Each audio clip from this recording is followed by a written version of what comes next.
President of the United States, Donald J. Trump.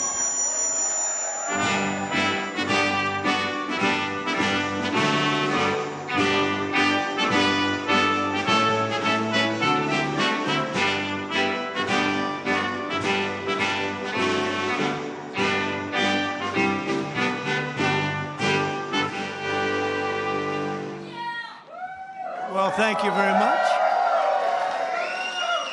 Nice place. I guess you've mostly been here, but you like it a lot better with Trump than you like it with Biden. That I can tell you. That's because you're smart. Well, I'm thrilled to welcome so many good friends to the White House as we celebrate the third night of Hanukkah. Right? Third night. Time flies. Let me take a moment to send the love and prayers to our entire nation, to the people of Australia, and especially all those affected by the horrific and anti-Semitic terrorist attack, and that's exactly what it is, anti-Semitic, that took place on a Hanukkah celebration in Sydney. What a terrible, terrible thing. We don't learn. We're joined in mourning all of those who were killed, and we're praying for the swift recovery of the wounded. Some are very horrifically wounded, as you probably know. All nations must stand together against the evil forces of radical Islamic terrorism, and we're doing that. Joining us tonight, our Commerce Secretary Howard Lutnick is doing a fantastic job.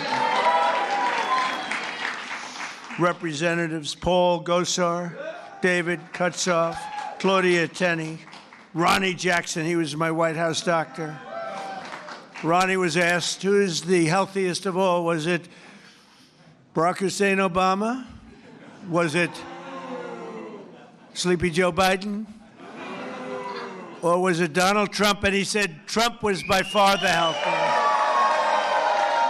He was the doctor for all three of us, and he said Trump was by far the healthiest. I love him. If he didn't say that, I would have never have talked to him again. Where is Ronnie? Is he here? Ronnie Jackson, what a great legend. Josh Gottheimer is here. Mr. Salt is here, Mike Lawler. He's the only guy could have gotten that for New York. Nobody else. He worked so hard on that. Will you please focus on the midterms, please? Do you mind? Okay. Because you can do it. Jared Moskowitz. Thank you, Jared. Thank you, Jared. Max Miller is here. Great old Max. He was my music man in the White House. He knew music better than any human being. Craig Goldman. Thank you, Craig. And Randy Fine, new to Congress, but he's done a great job. He's been great. As well as the mayor of Boca Raton, Florida, Scott Singer. Thank you very much. Thank you, Scott. Good place. I love Boca. National Chairman of the Republican Jewish Committee, Norm Coleman. Thank you, Norm. Looking good, Norm. CEO of the Republican Jewish Coalition, Matt Brooks. He says Trump is the greatest president we've ever had, so I like him.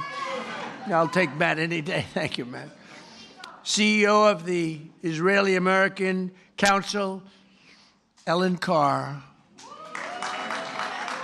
Thank you. We have a man. I have to take a little time.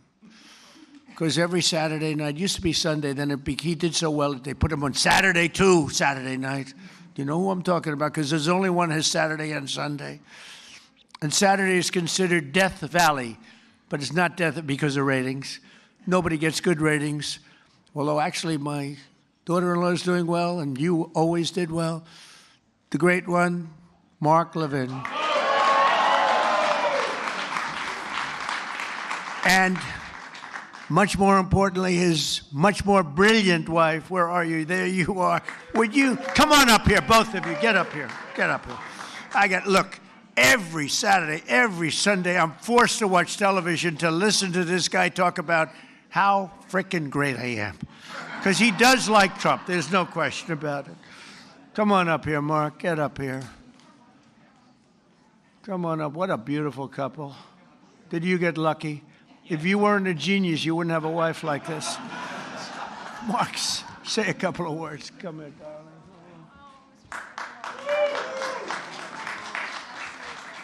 And these people do like Israel. Hold on. And he loves Israel too. It's true. 2 seconds. Just 2 seconds. 6 years ago, I was up here, and I said, "This is our first Jewish president." Now he's the first Jewish president to serve two not consecutive presidencies. We thank you for everything. That's right. Bad things happened on the second one. Namely, the election was rigged. And we found out, and you see that happening. But, and you are the greatest president. Thank you very much. And God bless you. I miss you. I miss you.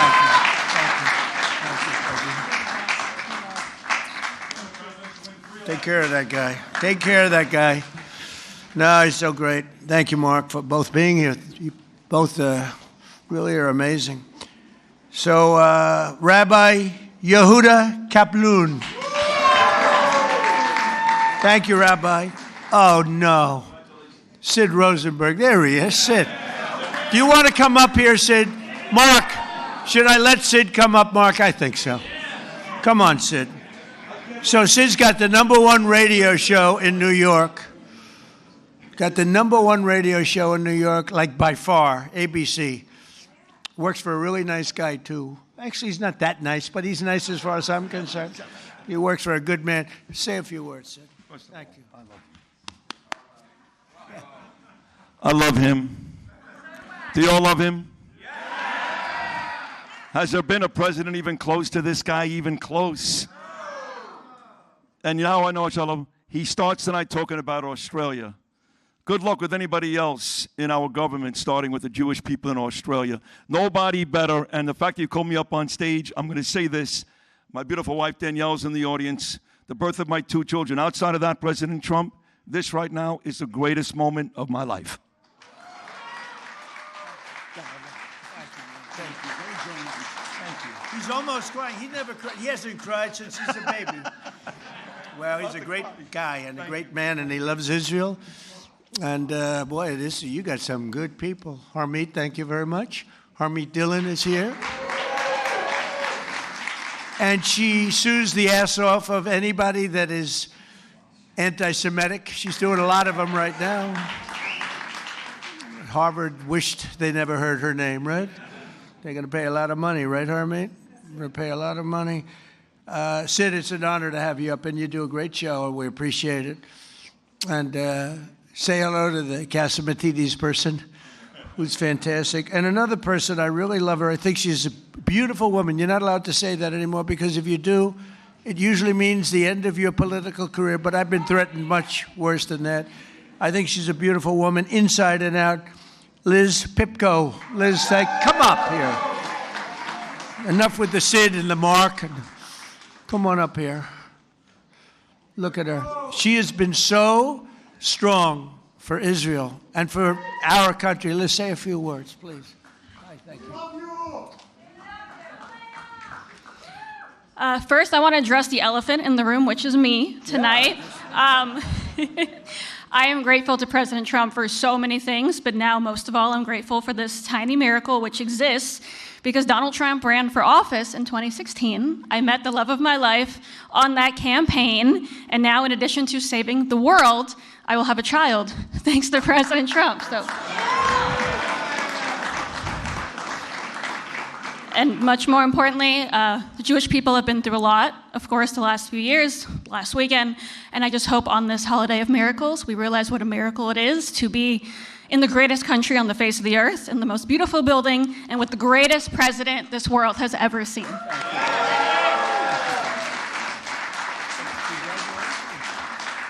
Congratulations. That's right. She was on the campaign, and she was so effective and great. And we always have to remember the ones that have been great in good times and bad. That's why Mark and the people I introduce, because I don't introduce them when they're just sort of good. When they're good, everyone's good. The day after I won the election, they were, "Sir, I just want to tell you, you're the greatest person I've ever seen. Thank you, sir. I'd love to have dinner sometime. Where have you been for the last 2 years?" We have a lot of those people, mostly those. Jason, how are you, Jason? Jason Greenblatt. Do you know Jason Greenblatt? He worked for me for years. He's a great lawyer. Then he made a lot of money, and he said, I'm getting out. And you focused on Israel, right? That was the focus. He says, I love Israel. I just want to focus on Israel. It's good to see you, Dave. I haven't seen you in a long time, but he was a great lawyer. Here's another great lawyer, David. Good to have you here. Good to have you here, David. And we have another person that's a very special person. She received the Presidential Medal of Freedom. She is a beautiful woman, actually, in my opinion. Another one. That's 2 reasons now. And third, by the way, Mark, we have 3 reasons, Mark, because your wife is incredible, always, from day one. But I think it's okay if we ask Miriam Adelson. Do you want to come up, Miriam? Come up here, Miriam. Miriam gave my campaign, indirectly and directly, $250 million. She was number 1. When somebody can give you $250 million, I think that we should give her the opportunity to say hello. And Miriam, make it quick, because $250 million is not what it used to be. Okay? Hello, darling. Come in. Incredible woman with a great husband, a man that loved Israel. Well, Mr. President, when you were in the Israeli parliament and you gave a speech and you saw me from far away, at that time I came with a scooter to the parliament just to hear you. I wanted to hear you live. And then you say, Miriam Adelson, and I stood for a second, but it was so painful, so I sat.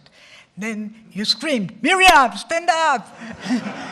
And I wish you would have known, but I stood up and heard all your compliment, and thank you very much. I saw you back there standing. Yeah, you saw me. She stood Thank up you. bravely. And now I met Alan Dershowitz, and he said the legal thing about 4 more years, and I said, Alan, I agree with you, so we can do it. Think about it. Alan's here someplace. Where's Alan? Alan is here? Oh, he had a flight. Alan is here? Think about it. Thank you. Maybe I will be the first one who told you, or second. Yeah. She said, think about it. I'll give you another $250 million. I will give. But her husband, Sheldon, was an amazing guy, and he'd come up to the office, and there was nobody more aggressive than Sheldon. I think I spent more time with him and you, because you usually came up together, but he'd call and say, can I come over, please? I say, Sheldon, I'm President of the United States. It doesn't work that way anymore. It's like maybe tomorrow. How about tomorrow? No, please, just for a little while. And he'd always say 10 minutes. It turned out to be about an hour and a half, right? And what he did is he fought for Israel. That's all he really fought for. He just wanted to take care of Israel. So he was a great guy. He was a fantastic man, and he loved you so much he couldn't see straight. So good. Thank you, darling. Be careful. Be careful. We don't want her falling. You know, when you fall, it's not good for politics. We had a man that fell a lot. I don't want to talk too much because I'll have my day, I'm sure, you know. They're waiting, the press. See all that press back there? They're waiting. Oh, would they like to see Trump trip off the stage? I would never live it down.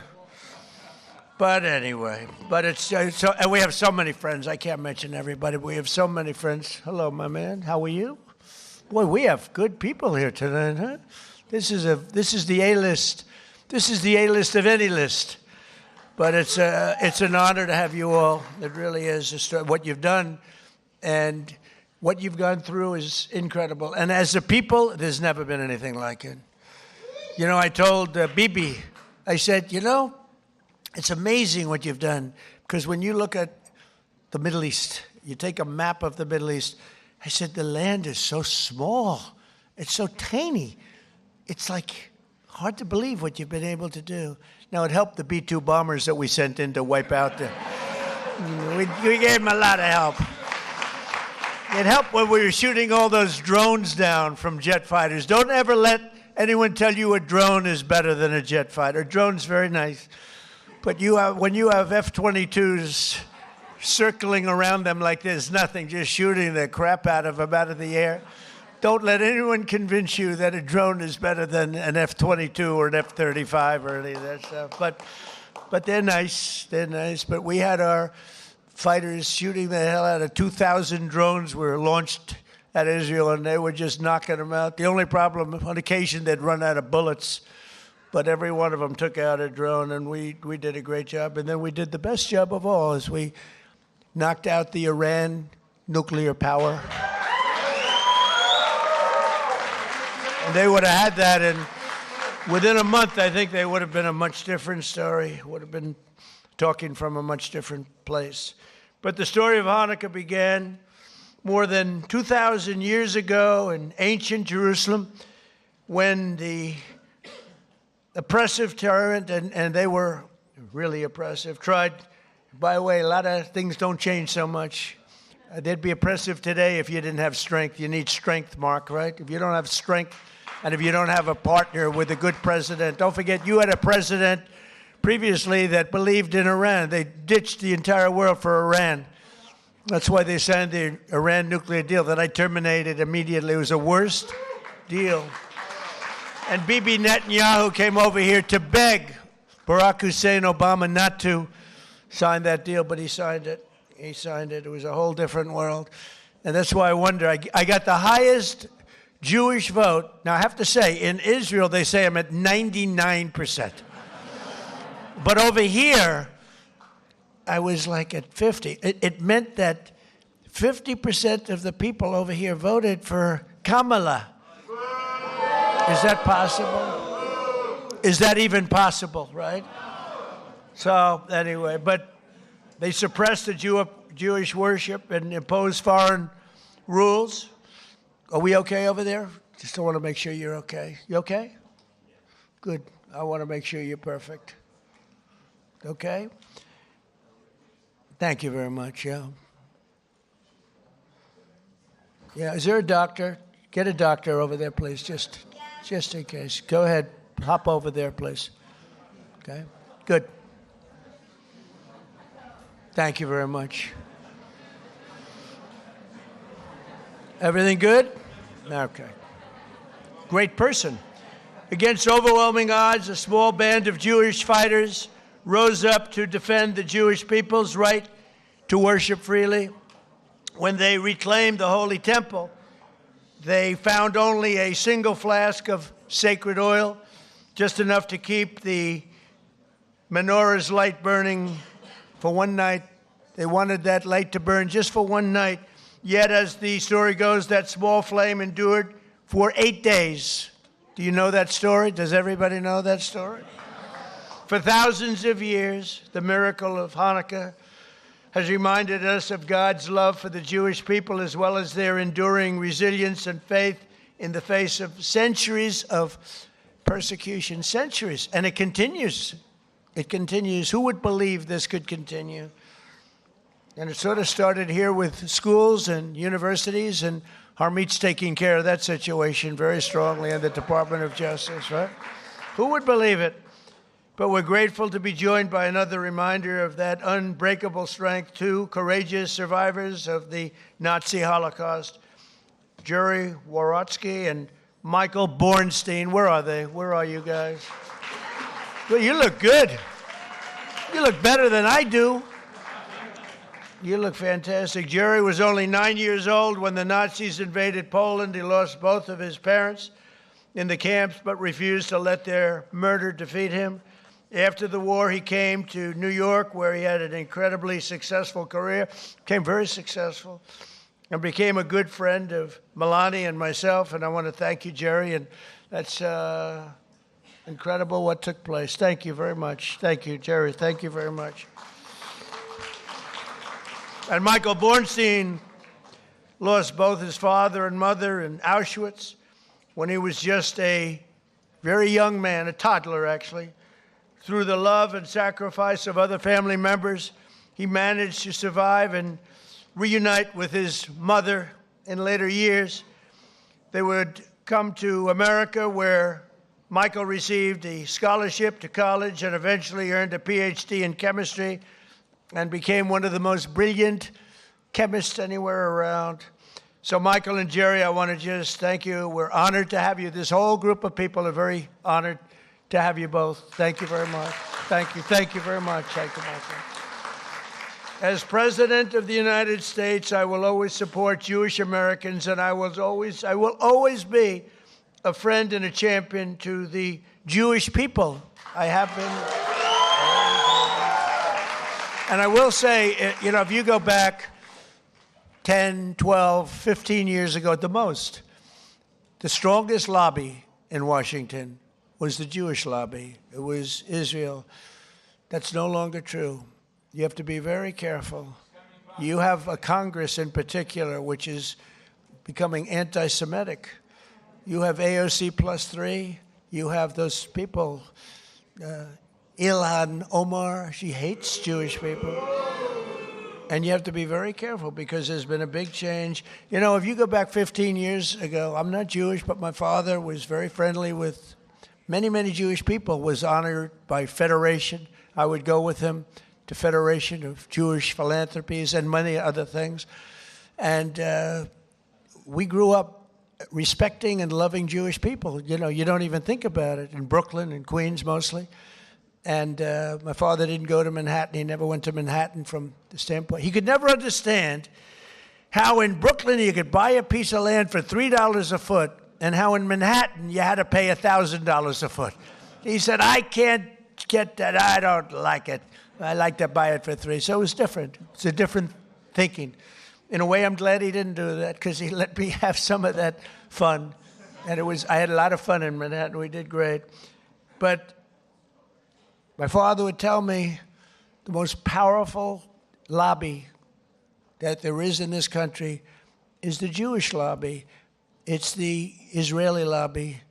It's not that way anymore. You have a lot of people in your way. You have a lot of people that don't want to help Israel. You have a lot of people in Congress that don't like Israel. You have a lot of people in Congress that, in a way, I think, Mike, we could say it, right? You're there. You're doing an amazing job, Mike Lawler. They hate Israel. They hate Israel. And if you would have told me 15 years ago that that was possible, Jason, I would have said, there's no way. There's no way that's possible. But it's happening. And obviously, it's getting progressively worse. Less so in the Senate, but the Senate's starting also. You get glimmers, you know, when I'm in the back rooms talking to people, you get glimmers of statements that you say, whoa, where did that come from? So we have to be, Sid, we have to be very careful because bad things are happening. And then you see what goes on in Australia or October 7th. How about October 7th? And then you have people that deny it ever happened. How about the people that deny, like they deny the Holocaust, but, you know, you figure, well, that's just many years. Well, October 7th is not many years at all. And you have people that deny October. I saw tape that I wish I never saw it, actually. I wish I never saw it. I got to see tape that some of you got to see, but as president, I got to see things I wish I never saw. But there's no denying it. But then they'll say, oh, the tape was a rigged tape. It was a tape that never existed. They made it up. It's just propaganda. I don't know if they believe it. I don't think they believe it, but you have to be very, very careful. Bad things are happening, and we're not going to let that happen. While I'm president and the DOJ and Harmeet,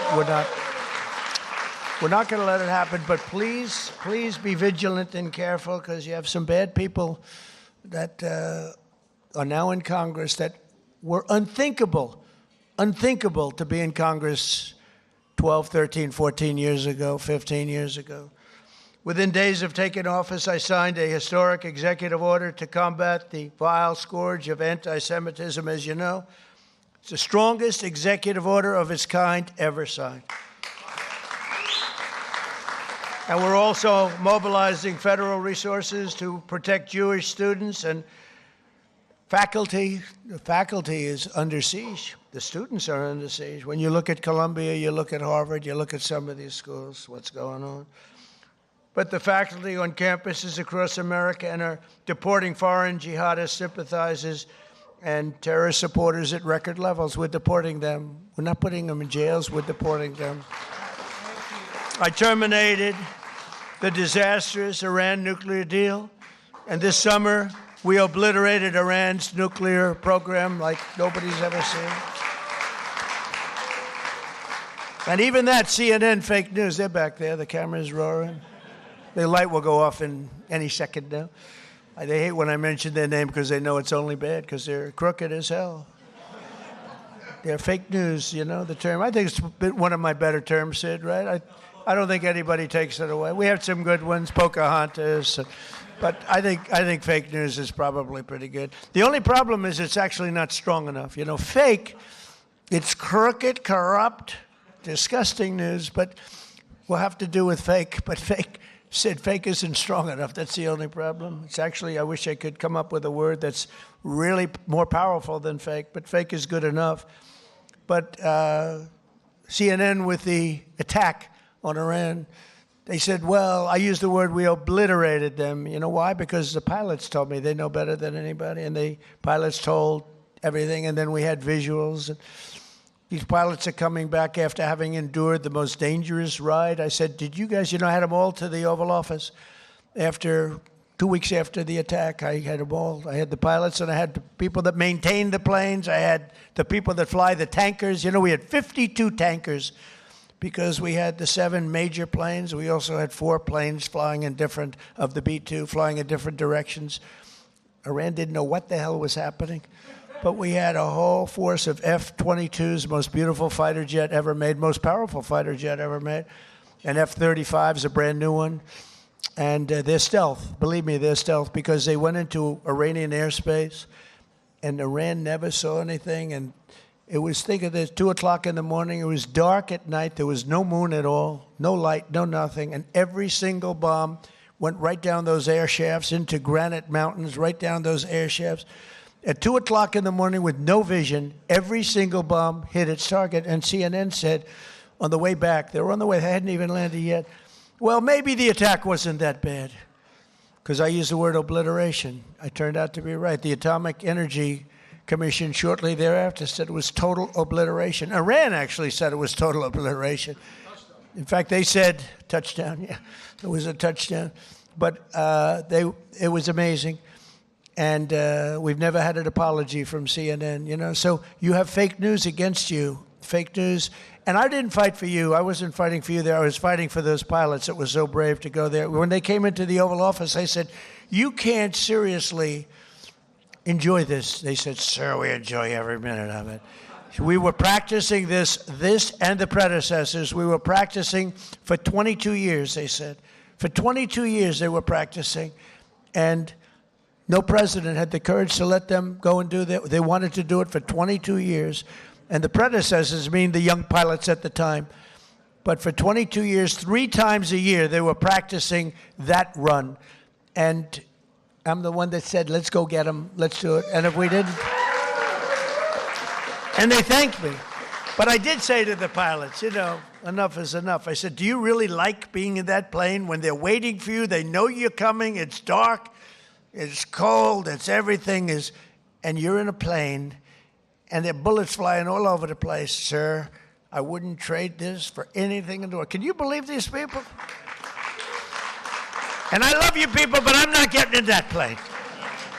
I love you guys, but these people are unbelievable. The talent they have, the way they can fly those things, the way they can aim it at a target in the dark of night, the darkest you've ever seen. They wanted to be as dark as possible. They didn't want anything. And the only time anybody could see those planes was when those bomb chutes open up, because it becomes totally unstealth when it goes. I explained that to Mark Levin once. You're going in, you go like this, and as soon as it goes like this, for some reason, the plane is totally visible, not good. And I watched it happening, and it's like I'm sitting home watching it. It's amazing. The Situation Room is an amazing place. But I watched him go, bing, bing. It went bing, bing, and 2 massive 100,000-pound bombs come pouring out. And the job they did was incredible. I mean, compare that to, I thought he was a nice man, but compare that to the Jimmy Carter attack on Iran. That was not good, with the helicopters and the men running all over the place trying to get the hell out of there. This was not good. This was the single greatest military attack that anyone's ever seen. And that sort of put an end to, we helped Israel very much, as you know, with their attacks on Iran before that, but that really put an end to it because they were about a month away from having a nuclear weapon. I officially recognize the true capital of Israel and opened the American embassy in Jerusalem. Is Julie good? Where's Julie? Oh, good. I thought it was you that went down. It wasn't you? Oh, good. I was worried about, I didn't care about anybody else. I said, is Julie in trouble? I thought it was you. Good. It's somebody else. I wish them good luck, but I don't want that to happen to Julie. That's Mark's wife, by the way. Yeah, we love Julie. But I didn't see Julie ever going down. She's like a rock, right? Mark, she's a rock. I wouldn't want to have her as my enemy. She was also a great lawyer, by the way. I also recognize the Israeli sovereignty over the Golan Heights. Right? And that's one they didn't even ask me.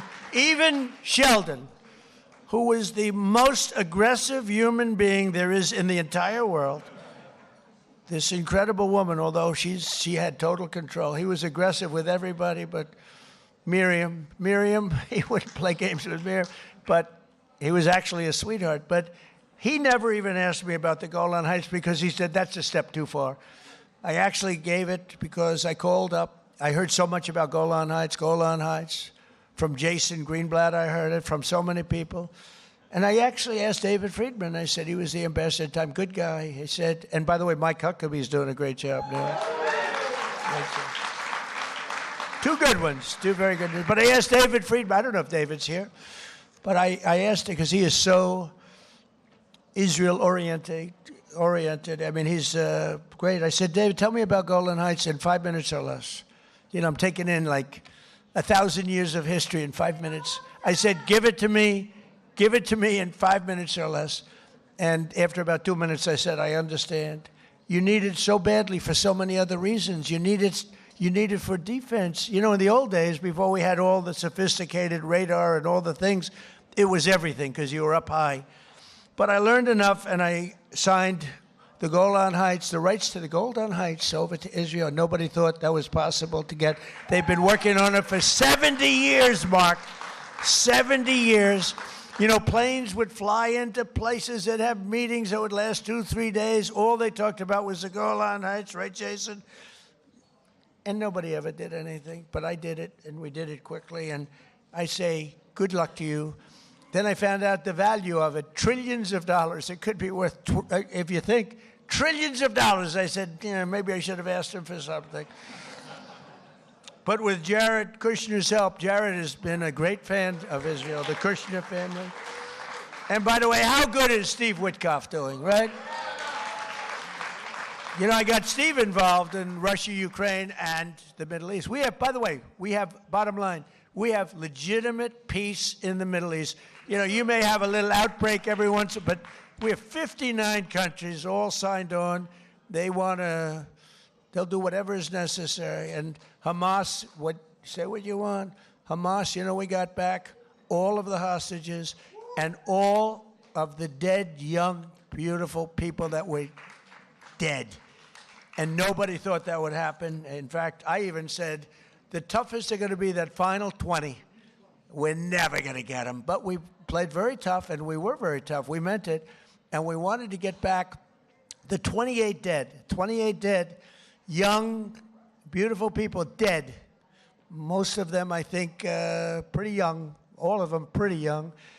And the parents came up to me, and I told the story before. We had another little celebration of Hanukkah before.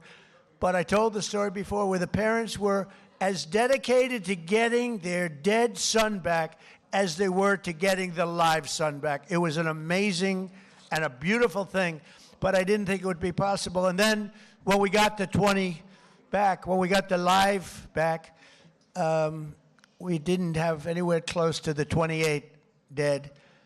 And I said, there's no way, but I said, you got to get it back. You got to get them back. I told that to Hamas, got to get them back. And you know what? One by one, we got them back. And we got the last one back. We got them all back. And amazing, though, those parents were as dedicated, I can't say more, but they were as dedicated as the parents who knew their son was alive, and they begged to have him. And I'm very proud of it. I thought the last 20, and it was tough, I didn't know. But Steve Witkoff was great, Jared Kushner was great. And, you know, Jared's a brilliant guy, we all know. But Steve's a great deal maker. But I noticed one thing about him. He had the greatest personality. He was a real estate guy in New York. He knew less about rivers and meets and bounds in Russia and the various places he's working on. He knew nothing about it. But I recognized for 20 years, I've been dealing with everybody in New York. I said, Steve has the best personality. I have other guys that are great deal makers, but you have to go into World War III before the deal. We didn't want that. I said, everybody loves Steve. He's a great deal maker, but everybody loves him. And that's what turned out to be. People love Steve. And I think we're going to be pretty close. I mean, we're going to see. I thought the easiest war to settle would be Russia, Ukraine, because they have a good relationship with Putin. It would have never happened if I were president. That would have never, and it didn't happen for 4 years. Putin understood. Would have never, ever happened. But Steve has done a fantastic job, and he loves Israel, and he's done a great job. So we did Israel, and we did peace in the Middle East, and we have a real peace. That's a real peace. If Hamas acts up, they know it's big trouble. And we have Hezbollah, as you know, in Lebanon, and they're big trouble. But we have peace, and we have many countries that want to go in and take out Hezbollah if it happens, if we want to do it. Not just Israel. Many countries would do it. There's tremendous unity now in the Middle East, and we really do. We really have peace in the Middle East for the first time ever, so it's an honor. It's an honor. So we did our ceasefire agreement to end the war in Gaza, which everybody said was an impossibility, and we begin the new era of that beautiful peace in a place that nobody thought peace was possible, the Middle East. So congratulations to everybody in this room. Everybody wanted it. But the story of Hanukkah reminds us that light will always prevail over darkness, and faith and triumph over fear. Together, let us honor the eternal flame and the faith that has always protected the Jewish people. You are protected. You are special, special people. You are special people. So I want to thank everybody. I want to wish you all a happy Hanukkah. And you know, this is the first time that I've ever brought up notes to make a speech for. We call them the Christmas dinners. I call them the Christmas Hanukkah dinners, if that's okay. I hope you don't mind. But I call them New Year's dinners too. But I've made about 20 of them so far. I never had any others. I brought this up. You know why? I've done so much for Israel that I have to read. Look at it. I got like pages. And I don't want to leave anything out. I don't want to leave Golan Heights out. I want to tell you what we did. But it's an honor to help you. I have so many friends, and a lot of you are right in this audience. Very special group of people. You know, for every time we have one of these parties, we have to turn down 10 people for everyone that makes it. It's the White House. Soon you'll have a ballroom that's so big I can handle. And we just won the case today. Did you know that, Mark? We just won the case. We got sued. We're donating a $400 million ballroom, and we got sued not to build it. For 150 years, they've wanted a ballroom, and we're giving them, myself and donors are giving them, free of charge, for nothing. We're donating a building that's approximately 400 million. I think I'll do it for less, but it's 400. I should do it for less. I will do it for less. But just in case I say 400, otherwise if I go $3 over, the press will say, it costs more. I build under budget and ahead of schedule. Right, Jason? Always. I know how to build under budget. I build good. But we won the case. They asked for a restraining order to stop us from building a magnificent ballroom. I said, who would ask for a restraint? We're giving them, Sid, a $400 million. It'll be the most beautiful ballroom, and it'll handle inaugurations. It's got 5-inch thick glass windows. It's impenetrable by anything but a howitzer. It's impenetrable. Now, I will say, if I'm up making a speech someday, Mark, and I hear ding, ding, ding, I'm out of there. But it's going to be one of the greatest. I think it'll be the greatest ballroom anywhere in the world. But I said, who else but in our country would sue to stop a $400 million beautiful ballroom that people have been after for the White House? The White House has wanted a ballroom for 150 years. You know, they used to use a tent, and they have a tent, and the tent would go in a very low area because it's the only area that can handle a big tent. And if it rained, the rain would go over the woman's beautiful shoes with the high heels, about 6-7 inches worth of water. They'd be sitting in the water, and people said, would rather have that than a brand new. This ballroom is going to be amazing. Also designed to handle the inauguration so that you have total safety from not only the weather. January 20th is always a disaster from a coldness standpoint. But, you know, we had it in the Capitol, and there was nothing more beautiful. But from a safety standpoint, we can do better. So we're going to have something that's really, really spectacular. And I thank the judge in the case for the courage in making the proper decision, because we didn't want to be held up. We would win that automatically anyway, but we didn't want to be held up or delayed. We want to go. And right outside, you see the pile drivers going boom, boom, boom. And my wife is being driven crazy. She said, this is not what I had in mind. You know, the first day she was great. She heard these piles that go down 150 feet into the ground. Boom. Second day, she was okay. Third day, she wasn't thrilled. And after that, it's been brutal. But you know what? You're going to have the greatest ballroom anywhere in the world, and you're going to love it. It's going to fit beautifully with the White House. Happy Hanukkah. Have a great year. We love you, and we love Israel. Thank you very much. Thank you. Thank you, Mark. Thank you.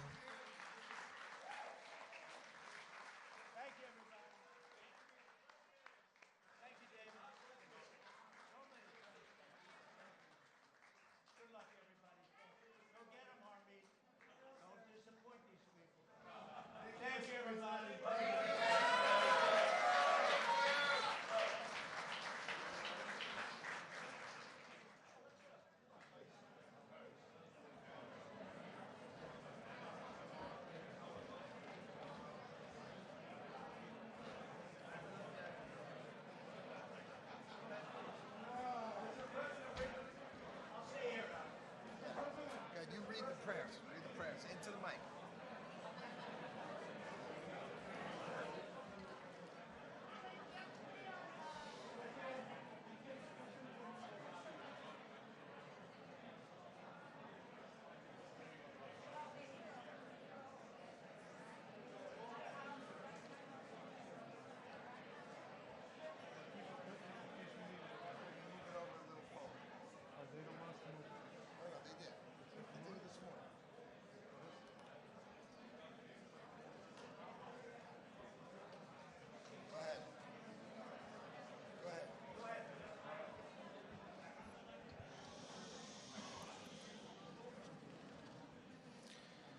Good evening. We're about to proceed to light the menorah.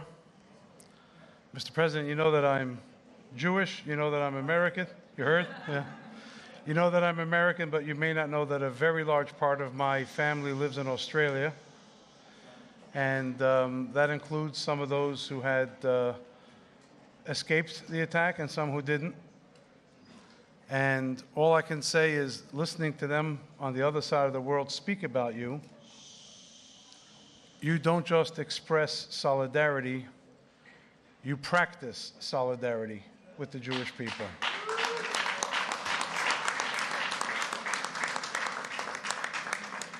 And you practice solidarity with Israel, perhaps in a way we've never seen before, to the extent that many people say, and many people believe, that you may very well be, even among the friends of Israel and the Jewish people we've had, the most, the strongest, the deepest friend that Israel and the Jewish people have ever had here in the White House.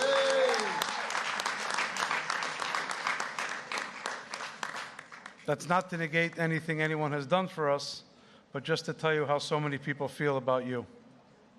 We're going to light the menorah, which gives us a message of the victory of right over might, of justice over tyranny,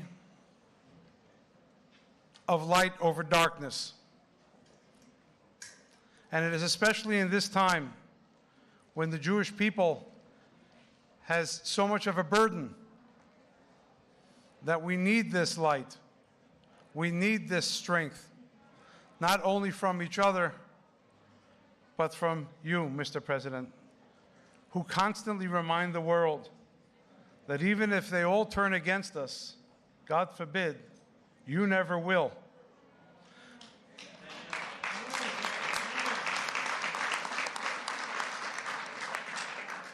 And so I think that it is a great honor that I've been invited to lead the lighting of the menorah here this year. And I want to wish you and your family good health and happiness, strength and safety to our troops, serving stateside and abroad. May God bless America. May God bless Israel. May God bless the Jewish people. Thank you.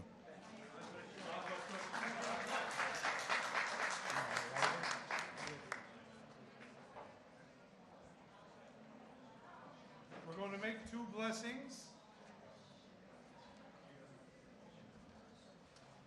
We're going to make two blessings, after which we're going to light 3 candles. And then all those who know the words can join us in Ma'oz Tzur. Please join if you know the words and the tune.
Thank you very much. Wish everyone a happy Hanukkah. Thank you. Happy Hanukkah.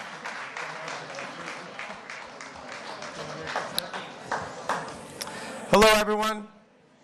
So I'm Howard Lutnick, and I am proud to serve as the Secretary of Commerce for President Trump. President Trump, from the campaign trail and every day since, has been committed to the Jewish people and to Israel.